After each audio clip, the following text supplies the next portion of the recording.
철학 용어 중에 불가지론이라는 말이 있습니다.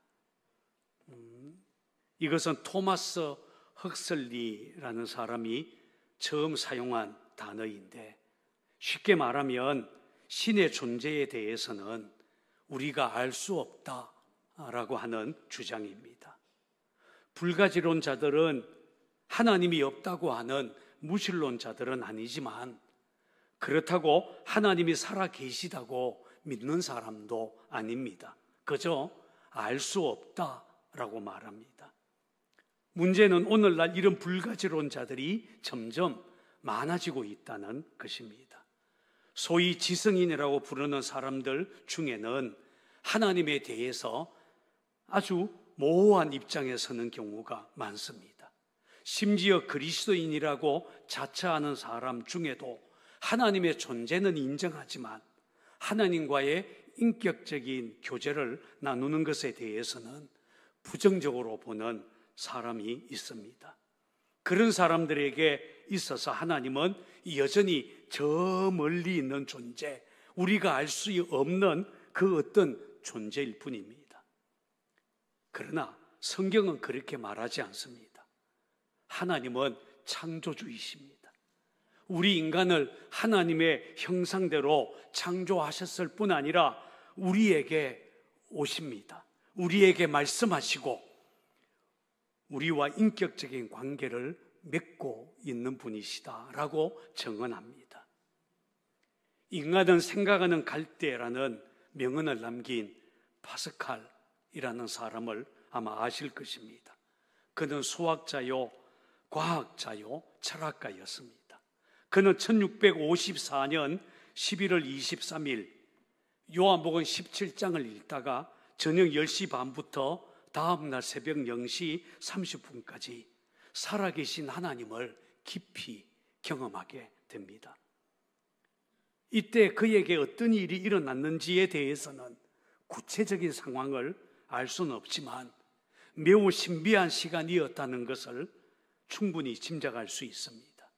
그때 그는 자신이 깨달았던 것을 양피지에 기록해서 평소에 자주 입고 있던 옷의 안쪽에다가 바늘로 꿰매어 간직하고 있었다고 합니다. 그가 죽고 난 다음에 이 메모가 발견되었는데 지금은 프랑스 국립도서관에 보관되어 있다고 합니다. 약 600여 자로 된 짧은 글에서 그는 이렇게 고백을 했습니다. 아브라함의 하나님, 이삭의 하나님, 야곱의 하나님, 철학자와 학자의 하나님이 아닙니다. 확신, 감격, 기쁨, 평화, 예수 그리스도의 하나님, 나의 하나님, 그리고 너의 하나님. 기쁨의 눈물. 나는 당신의 말씀을 결코 잊지 않겠습니다. 제가 이제 발췌해서 몇 글자만 읽었습니다만, 파스칼은 살아계신 하나님을 만났다는 것입니다. 여러분, 우리 하나님은 알 수 없는 그 어떤 희미한 존재가 아닙니다. 어딘가에 존재하기는 하지만 우리 인간 사회에 관여하지도 않고 저 멀리 떨어져 계시는 그런 하나님 아니라는 것입니다. 하나님은 살아계십니다. 지금도 우리와 만나고 계십니다. 그렇다면 눈에 보이지 않는 하나님, 우리가 어떻게 알고 만날 수 있겠습니까? 그것은 하나님의 계시를 통해서입니다. 성경은 하나님을 떠나 죄와 죽음에 빠진 이 세상을 구원하기 위해 하나님께서 자기 아들을 이 땅 역사 한가운데 보내셨다라고 증언합니다. 요한복음 1장 14절은 말씀이 육신이 되어 우리 가운데 거하심에 우리가 그의 영광을 보니 아버지의 독생자의 영광이요 은혜와 진리가 충만하더라 라고 했습니다. 말씀이 육신이 되신 분, 로고스가 성육신, 인카네이션 하신 분, 바로 그가 누구십니까? 바로 예수 그리스도이십니다. 몸을 입고 이 땅에 오신 예수님은 하나님이 어떤 분이신지, 이 땅에서 어떻게 일하고 계신지, 하나님 나라가 어떤 곳인지 가르치고 보여주셨습니다. 그리고 우리 인간들을 구원하기 위해 친히 십자가에 달려 죽으셨습니다. 그것만이 아니라 죽음에서 부활하신 예수님은 성천하시기 전에 보혜사 성령님을 보내주시겠다고 약속하셨고, 그 약속대로 성령님 실제로 오셔서 예수 믿는 사람들 안에, 저와 여러분 안에 영원히 함께 계십니다. 이게 바로 성경이 말하는 구원의 진리이죠. 그런데 이 구원의 진리는 세상 지혜로 알 수 있는 것이 아닙니다. 하나님이 계시해 주셔야만 알 수 있습니다. 그래서 성경은 성령이 아니고서는 아무도 예수를 주시라 할 수 없고, 하나님이 이끌어 주지 않으면 아무도 예수에게로 올 수 없다라고 하셨습니다. 예수님은 이렇게 말씀하셨습니다.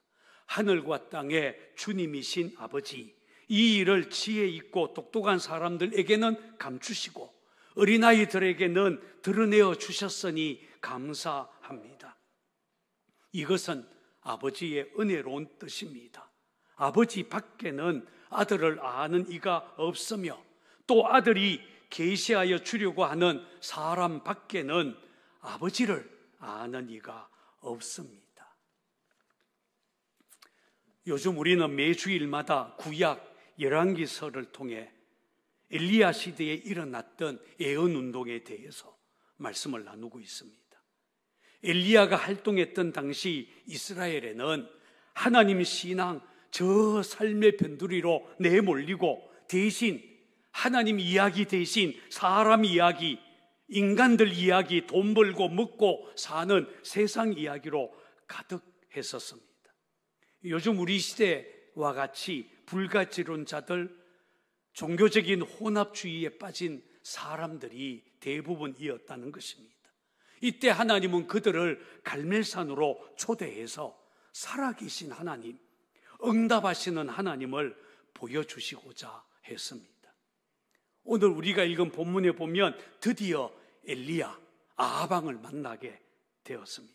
아합은 엘리야를 보자마자 그를 향해 이스라엘을 괴롭히는 자여 너냐, 오케르 이스라엘이라고 비난했습니다. 그때 엘리야는 내가 아니라 당신과 당신 아버지 집이 괴롭게 한 것이다 라고 하고는 온 이스라엘과 이세벨의 상에서 먹는 바알의 선지자 450명, 아세라 선지자 400명 갈멜산으로 모아 내게로 나오게 하소서라고 제안하지요. 그러자 아합 왕은 이스라엘 모든 자손들에게 사람을 보내 선지자들 갈멜산으로 모이라고 했습니다. 갈멜산은 이스라엘 북쪽 해안가에 있는 산입니다. 온 이스라엘이 저 갈멜산에 모였을 때 엘리야 선지자 이렇게 외칩니다. 자, 본문 21절을 찾아서 같이 읽어보겠습니다. 시작. 엘리야가 모든 백성에게 가까이 나아가 이르되 너희가 어느 때까지 둘 사이에서 머뭇머뭇하려느냐? 여호와가 만일 하나님이면 그를 따르고 바알이 만일 하나님이면 그를 따를지니라 하니 백성이 말 한마디도 대답하지 아니하는지라. 여러분, 여기 보면 엘리야는 하나님과 바알 사이에서 머뭇거리고 있었던 이스라엘을 향하여서 여호와가 하나님이면 그를 따르고 바알이 하나님이면 그를 따르라 라고 외쳤습니다. 이렇게 말한 것은 당시 이스라엘 백성들이 하나님과 바알을 동시에 섬기고 있었기 때문입니다. 그래서 하나님이든 바알이든 둘 중에 하나를 선택하라 라고 한 것입니다. 여러분, 이런 종교적인 타협 그때만이 아니라 오늘날에도 공공연하게 일어나고 있습니다. 어쩌면 우리 시대 지성인들에게는 이런 식의 신앙생활, 보편주의, 혼합주의 이런 것들이 더 신사적으로 보이고 더 관용적으로 보일 수도 있을 것입니다. 그러나 아닙니다. 하나님은 혼합주의 기뻐하지 않습니다. 엘리야도 마찬가지입니다. 그래서 그는 너희가 어느 때까지 둘 사이에서 머뭇머뭇하려느냐, 그들에게 강력하게 도전한 것입니다. 흥미있는 것은 엘리야의 말에 이스라엘 백성 한마디도 대답하지 않았습니다. 왜 대답하지 않았을까요? 그것은 아직 어떤 신이 참 하나님인지 잘 모르겠다, 그런 뜻입니다. 그들은 자기 선도들이 믿었던 여호와 하나님을 여전히 섬기고 있기는 있었지만 그 하나님이 살아계신 참 하나님인 것을 실제로 경험해보지 못했던 것입니다. 물론 듣기는 했어요. 우리 선조들을 하나님이 애굽에서 구원했다더라, 홍해도 갈랐더라, 하늘에서 만나도 내리고 반석에서 물도 솟아나게 했다더라, 홍해이 여리고 성도 무너뜨렸더라. 그런데 이런 이야기는 그들에겐 그저 지나간 전설, 이야기에 불과했습니다. 그들의 눈으로 보지 못했던 것입니다. 그들에겐 하나님이나 바알이나 그저 비슷비슷했습니다. 그래서 하나님은 늘 자신의 백성에게는 기적을 베푸시면서 자기 자신을 계시하셨다고 성경은 증언합니다. 히브리서 2장 3절 4절은 이렇게 말합니다. 제가 이 부분을 세번역 성경으로 읽어드리겠습니다. 이 구원은 주님께서 처음에 말씀하신 것이요, 그것을 들은 사람들이 우리에게 확정하여 준 것입니다. 그리고 하나님께서도 표징과 기이한 일과 여러 가지 기적을 보이시고 또 자기의 뜻을 따라 성령의 선물을 나누어 주심으로써 그들과 함께 정언하여 주셨습니다. 무슨 말입니까? 구원의 소식, 복음은 말씀으로 선포되고 그 말씀을 들은 자들은 마음의 확정을 얻게는 되지만 거기서 끝나지 않고 하나님은 표적과 기이한 일들을 보이시고 성령을 부어주심으로써 하나님의 말씀, 복음이 사실이다, 실제다 라는 것을 친히 증언하고 있다는 것입니다. 갈멜산에서 지금 하나님이 하시고자 한 일이 바로 이것입니다. 지금까지 엘리야를 통해 사람의 이야기로 가득한 그 땅에서 하나님의 이야기를 시작했다면 이제는 하늘에서 불을 내려서 하나님이 참 하나님인 것, 하나님이 살아계시다는 것 이제 보여주겠다라는 것입니다. 엘리야가 이스라엘과 바알 사이에 바알 선지자에게 제안한 것이 바로 이것입니다. 자, 23절, 24절을 찾아서 함께 읽습니다. 시작. 그런즉 송아지 둘을 우리에게 가져오게 하고 그들은 송아지 한 마리를 택하여 각을 떠서 나무 위에 놓고 불을 붙이지 말며 나도 송아지 한 마리를 잡아 나무 위에 놓고 불을 붙이지 않고 너희는 너희의 신의 이름을 부르라 나도 여호와의 이름을 부르리니 이에 불로 응답하시는 신 그가 하나님이니라. 백성이 다 대답하되 그 말이 옳도다 하니라. 엘리야는 송아지를 잡아 나무 위에 놓고 불은 붙이지 말고 너희가 믿는 신의 이름 불러봐라. 나는 여호와의 이름을 부르겠다. 그러면 불로 응답하는 신 그가 하나님이니라. 그렇게 말을 꺼냈습니다. 근데 여기에서 우리의 눈을 번쩍 뜨게 하는 말이 나옵니다. 바로 불로 응답하는 신 그가 하나님이니라 하는 말입니다. 자, 같이 한번 해볼까요? 불로 응답하는 신 그가 하나님이니라. 여러분, 엘리야는 이 이야기를 통해서 우리 하나님은 지금도 살아계시고 우리에게 응답하시는 하나님이시다, 그걸 증언하겠다는 것입니다. 하나님 죽은 분 아니다. 우리가 어려움 당할 때에 아무것도 해줄 수 없는 분, 그저 구경만 하고 계시는 무기력한 신 아니다 라는 것입니다. 우리 하나님 응답하시는 하나님이시다. 그렇습니다. 우리는 응답하시는 하나님을 믿습니다. 엘리야는 바알 선지자에게 너희 숫자가 많으니까 먼저 하라 라고 했습니다.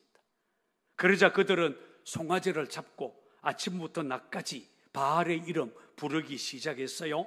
바알이여, 바알이여, 우리에게 응답하소서. 그런데 아무리 불러도, 아무런 소리도, 아무런 응답도 없었습니다. 그러자 그들은 더 큰 소리로 필사적으로 바알의 이름을 부르기 시작합니다. 옆에서 엘리야가 조롱하기 시작했어요. 더 큰 소리로 불러봐라. 혹시 묵상하고 있는지, 혹시 낮잠 잤는지, 혹시 잠깐 밖에 나갔는지 어찌 알겠냐? 더 크게 불러봐. 그러나 아무리 불러도 또 불러도 응답이 없었습니다. 바알 선지자들 더 열정적으로 바알의 이름을 부르면서 칼과 창으로 자신들의 몸을 상하게까지 했습니다. 종교적인 황홀경에 빠진 것처럼 보입니다. 그러나 성경은 바알의 제사에 대해 이렇게 말합니다. 자, 29절 같이 읽어볼까요? 시작. 이같이 하여 정오가 지났고 그들이 미친 듯이 떠들어 저녁 소재 드릴 때까지 이르렀으나 아무 소리도 없고 응답하는 자나 돌아보는 자가 아무도 없더라. 여기 보면 없고 없더라, 외인이라고 말합니다.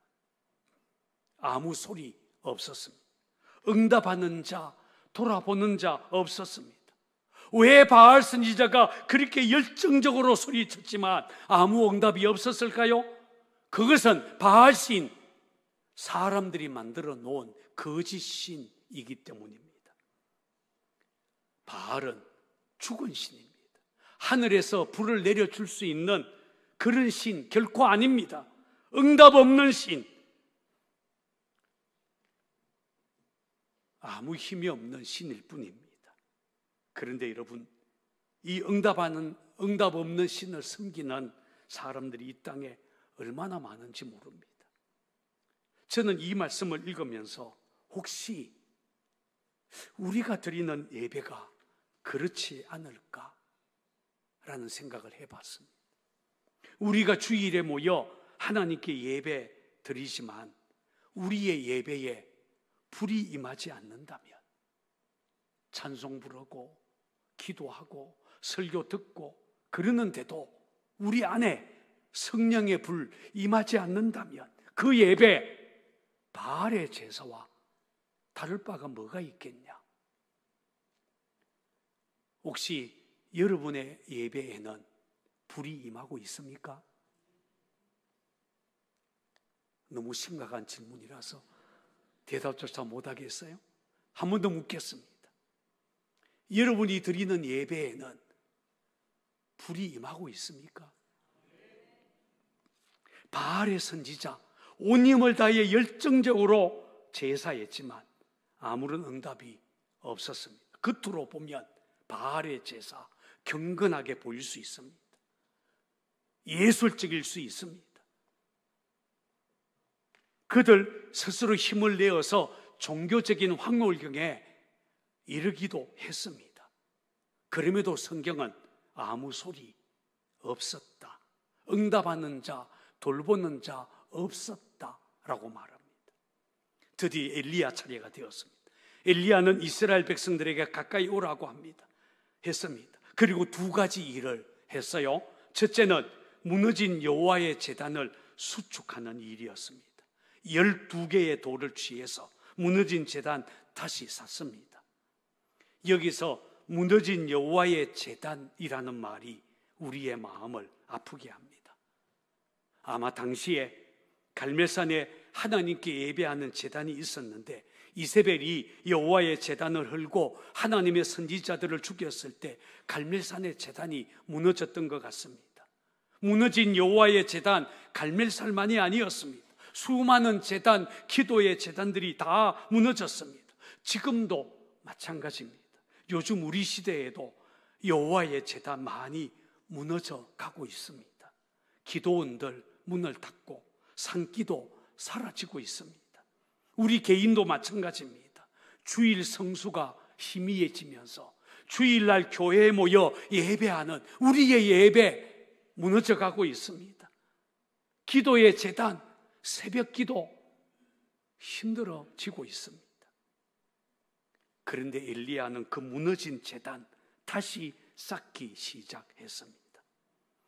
왜 엘리야는 무너진 제단부터 먼저 수축했을까요?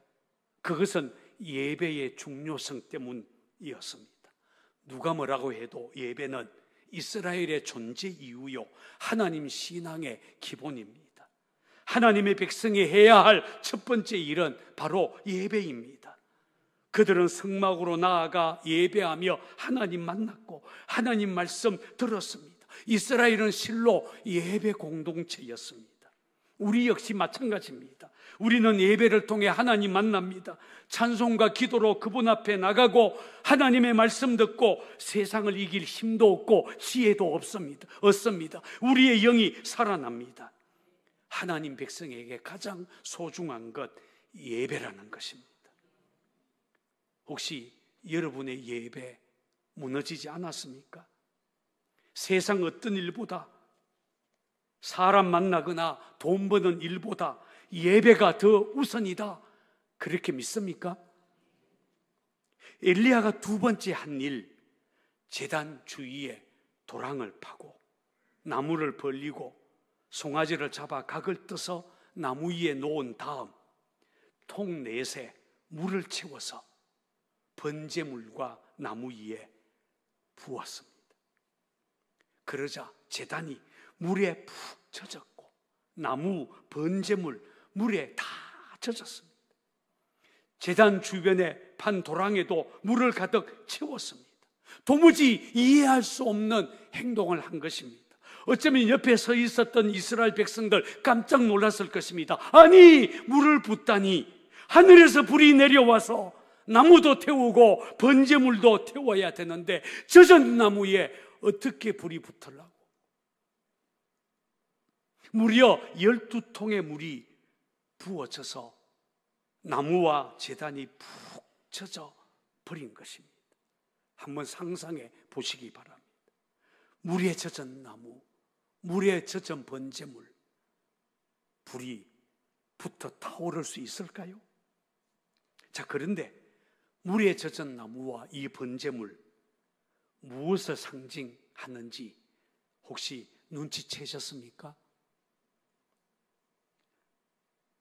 아마 12이라는 숫자에서 우리는 어렵지 않게 이스라엘 민족을 생각했을 것입니다. 이스라엘을 상징하는 숫자가 12이기 때문입니다. 물에 다 젖어버린 나무, 번제물, 당시 혼합주의에 빠져있던 이스라엘의 신앙의 모습, 영적 모습이라는 것입니다. 그들은 하나님을 자신의 삶의 변두리로 몰아버리고 대신 풍요의 신 바알과 아세라 섬기면서 돈 벌고 잘 먹고 잘 살았습니다. 물에 젖은 나무처럼, 물에 젖은 번제물처럼 그들은 세상의 세속적인 것에 푹 젖어 있었습니다. 예배의 제단은 무너지고 기도의 제단도 다 무너졌지만 그들은 아랑곳하지 않고 그저 세상 재미, 돈 버는 재미, 여행 가는 재미, TV 보는 재미, 또 뭐가 있어요? 그냥 그런 재미에 푹 젖어서 살아가고 있었다는 것입니다. 마치 물에 푹 젖은 나무와 같습니다. 어쩌면 물에 젖은 나무, 번제물, 오늘날 저와 여러분의 모습일 수 있고 오늘 우리 시대 한국 교회의 모습일 수 있습니다. 여러분, 물에 젖은 나무, 물에 젖은 번제물 다시 활활 타오를 수 있을까요?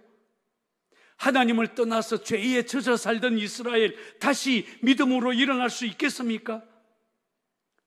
분명한 것은 그들 스스로는 할 수 없다는 것입니다. 젖어버린 나무에 어떻게 불이 붙겠습니까? 사람의 힘으로는 안 됩니다. 하나님의 불이 임하여야 하는 것입니다. 마침 저녁 소재 드릴 시간이 되자 엘리야는 하나님께 엎드려 기도하기 시작합니다. 그는 바알 선지자처럼 소리 지르지도 않았고 자기 몸을 상하게도 하지 않았고 미친 듯이 떠들지도 않았지만 확신의 참 목소리로 이렇게 기도했습니다.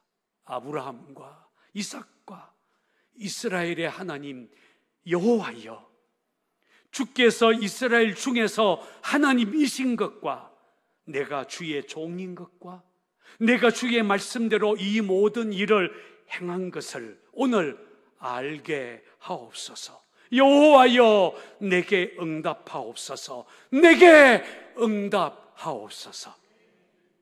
엘리야의 이 기도 간단했지만 매우 강력한 기도였습니다. 그 순간 놀라운 일이 벌어졌습니다. 자, 38절도 같이 읽겠습니다. 시작. 이에 여호와의 불이 내려서 번제물과 나무와 돌과 흙을 태우고 또 도랑의 물을 핥은지라. 보세요, 이스라엘 백성들이 깜짝 놀랄 일이 일어난 것입니다. 여호와의 불이 내려와서 번제물, 나무와 돌과 흙도 다 태우고 도랑의 물도 핥았다라고 성경은 말합니다. 그야말로 하나님 크기의 일, 가즈 사이즈, 크신 능력의 일이 나타난 것입니다. 이것을 본 이스라엘 백성들 땅에 엎드려져서 이렇게 소리칩니다. 여호와, 그는 하나님이시로다. 여호와, 그는 하나님이시로다. 할렐루야. 하나님의 불이 임하자 그들은 비로소 여호와 하나님이 참 하나님이심을 믿게 되었습니다. 하나님의 불이 그들의 믿음을, 그들의 냉랭한 가슴을 다시 뜨겁게 했고 그들을 믿음으로 이끈 것입니다. 하나님의 불이 그들을 다시 하나님을 향한 열정이 불타오르도록 회복시켜 주셨습니다. 하나님께 충성할 마음 불러일으켰습니다. 그래서 지금까지 거짓 메시지로 자신들을 미혹했던 바알 선지자들 붙잡았습니다. 하나도 도망가지 못하게 막고는 기손신으로 데려다가 거기서 죽였다. 성경은 그렇게 말합니다. 여러분, 엘리야의 엘리야라는 이름의 뜻이 무엇인지 아십니까? 바로 나의 하나님이 여호와이시다 라는 뜻입니다. 갈멜산에서 그 이름의 의미가 분명하게 드러났습니다. 그 이름처럼 하나님은 엘리야 기도 들으시고 하늘에서 불을 내려 응답하셨습니다. 살아계신 하나님임을 드러내셨습니다. 오늘 저와 여러분에게 이 갈멜산의 경험이 필요합니다. 여러분, 혹시 여러분의 예배의 제단, 기도의 제단 무너지지 않았습니까? 혹시 물에 푹 젖은 나무처럼 세상에 그저 푹 젖어 살고 있지 않습니까? 그렇다면 오늘 응답하시는 하나님, 불을 내려 응답하시는 그 하나님이 나의 하나님임을 다시 한번 경험하게 되기를 바랍니다. 삶의 변두리로 밀려나 버렸던 하나님 이야기가 다시 내 삶의 중심으로 옮겨오도록 해야 할 것입니다. 오늘 이 예배가 그런 예배가 되기를 바랍니다.